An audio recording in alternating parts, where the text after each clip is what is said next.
Mr. Speaker, I arrived here in Washington, D.C. to serve the people of Montana and my country with a bit of a different resume than many folks have here in Washington.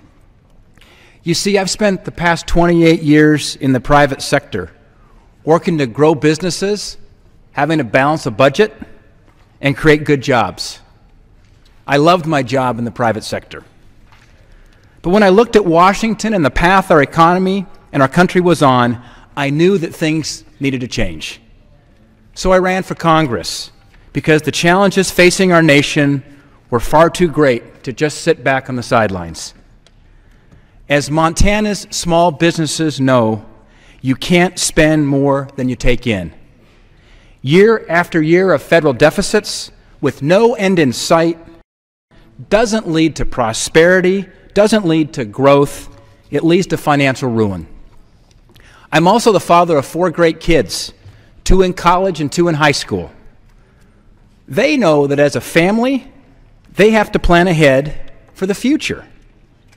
We need to create a budget and then live within our means.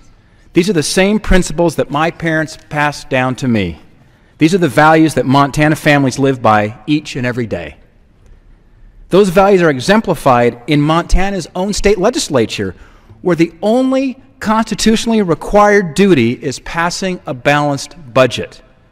In fact, when our legislature in Montana adjourns in just a little over a month, they will have given Montana a balanced budget, just like they did last year and the year before and the year before that. It seems simple. Live within your means, spend no more than you take in.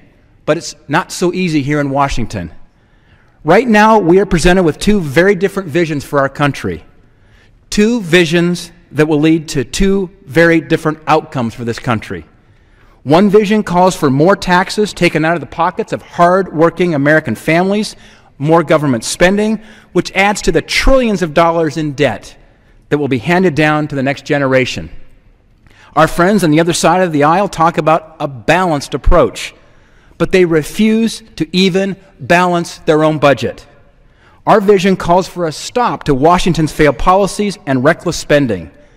It says American families and small businesses understand you can't spend more than you take in, that you need to balance your budget, and it's time for Washington to do the same.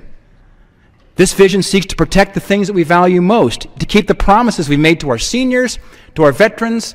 I'm the son of a U.S. Marine, while at the same time allowing us to leave a better future to our kids and our grandkids. That's the vision I want to work toward, and that's why I'm proud to support the House Budget Committee's proposal, which we'll be voting on later this week.